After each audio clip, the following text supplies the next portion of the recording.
Isolation is bad. You need to be, you're a social animal. You're meant to be around other people. But if you can't be alone, you can't ever figure out what makes you different and what makes you unique. So you have to be able to play both sides of the game. But actually, it's extremely important in life to be alone sometimes and to be able to be on your own and to think about yourself and to kind of come to terms with who you are and to embrace what makes you different. If you feel ashamed about being lonely or if you can't ever be alone. So knowing how to be alone is very important. It's what will make you successful. It will bring you skills. So don't think of it as something necessarily terribly negative in your life. But the other thing is, you have to force yourself. You force yourself to go to the gym to develop muscles and become stronger. You have to force yourself to interact with people and get out of your phone and have real experiences instead of virtual experiences. And if you do that 10 times a month, just like going to the gym 10 times a month, your social skills will get better and better. Your social muscle will get better and better, and you'll feel better about interacting with people.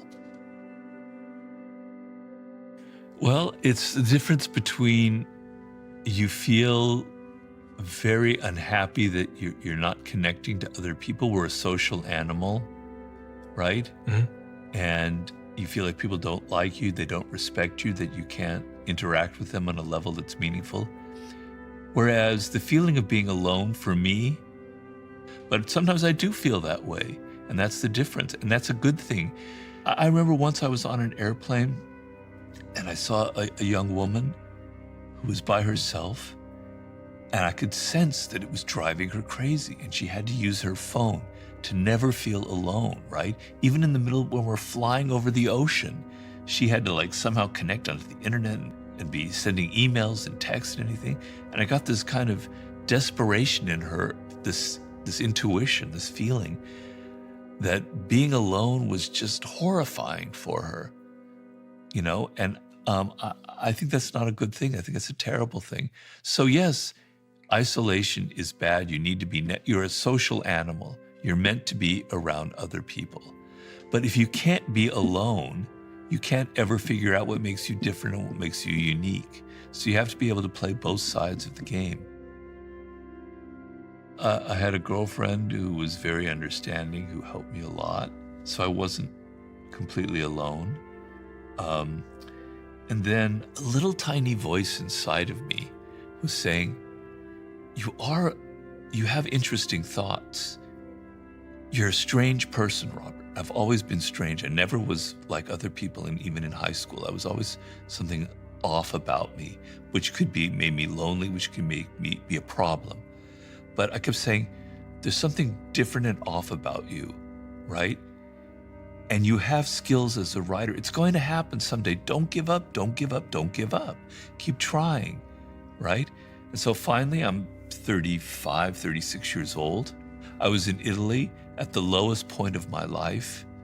And then I met this man there who was a book packager, Joost Elfers, and he asked me if I had an idea for a book. And suddenly, I almost get emotional just thinking about it. Everything just shifted inside of me. It's like, yeah, I could write a nonfiction book. And I just improvised what would turn into the 48 Laws of Power, and then I'll pay you to live while you write it. And so suddenly it went from darkness to light because I had a purpose.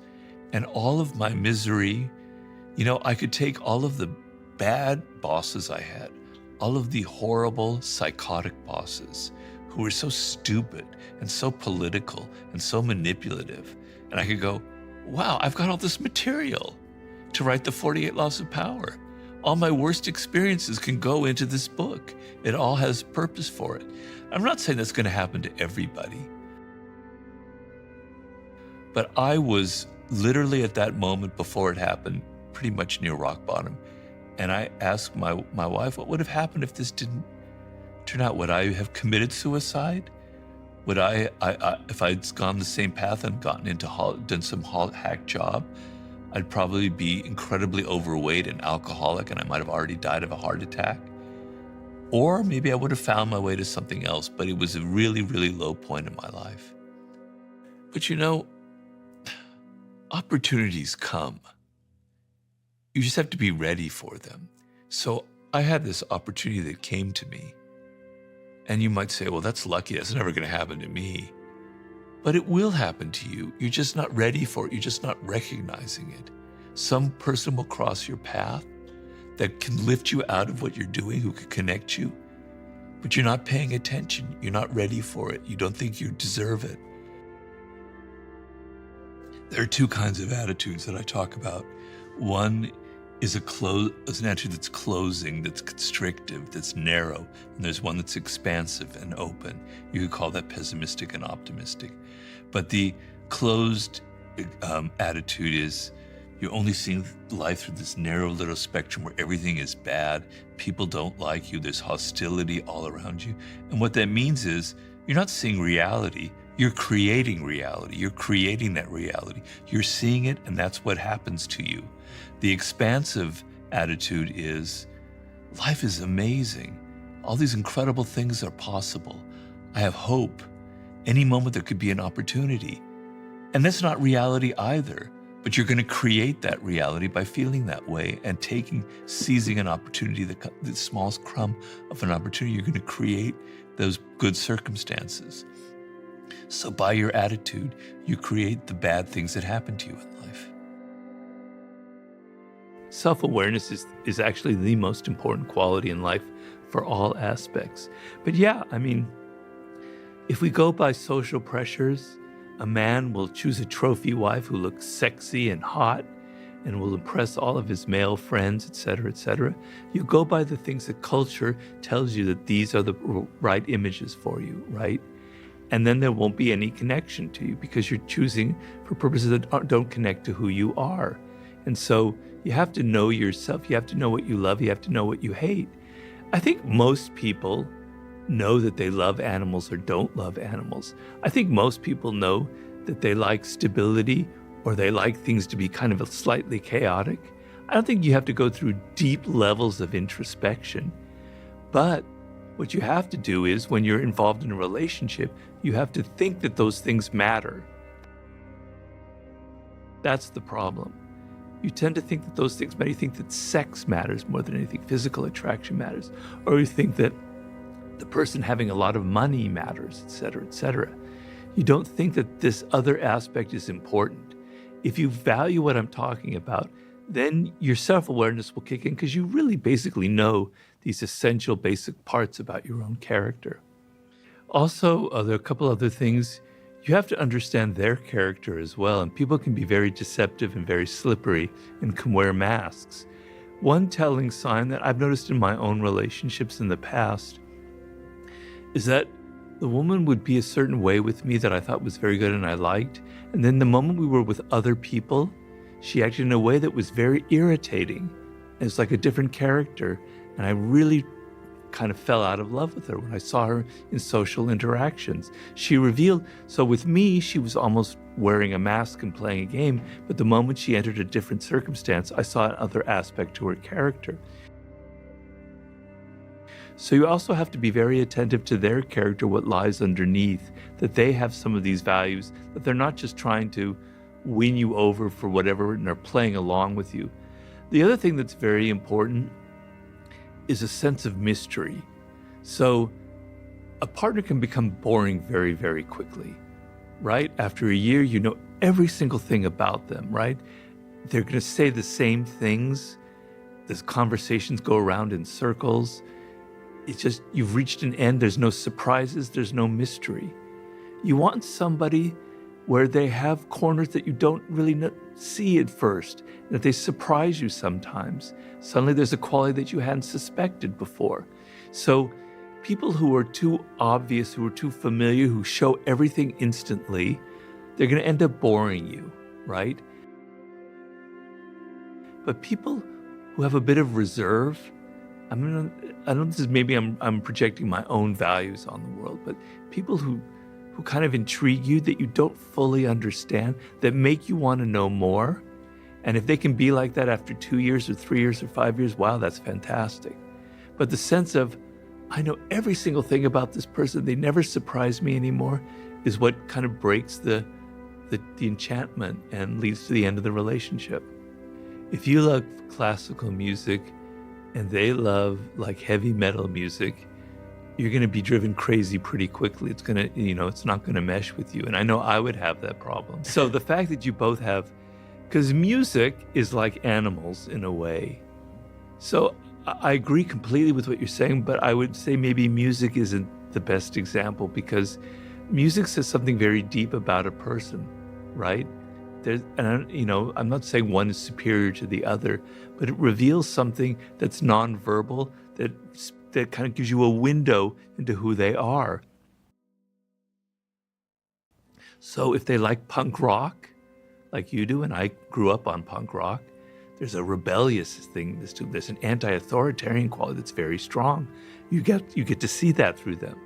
If they like Mozart and soft string quartets, there's somebody that kind of values softness and tranquility and peace, and you're not like that. So the music kind of shows you something, a quality about their character that can be very telling and be very eloquent. And so it doesn't mean that you both have to love the Clash or the Dead Kennedys or whatever, showing my own generation, but that you both have that rebellious streak. And that rebellious streak could be there's classical music composers who could be pretty damn rebellious and angry, and I actually kind of like them. So that convergence, I think, is a positive one. So it's not like you both like the same comedians, but if one person likes raunchy humor and the other person doesn't, that's a problem. And also the fact that the person doesn't have a sense of humor or doesn't make you laugh is a very, very bad sign. So I wanted to add that one component in there. When it comes to the art of seduction is a nonverbal language that you must master. It's a language of the gifts that you give. It's a language of how you smell. It's a language that you communicate through the eyes, et cetera, et cetera. And the thing you have to understand about the human being is that we evolved for a much longer period of time without words than the small 35,000 years that we have symbolic language. So during that vast period of darkness where we did not have words, we were communicating non-verbally. We were picking up signals from people.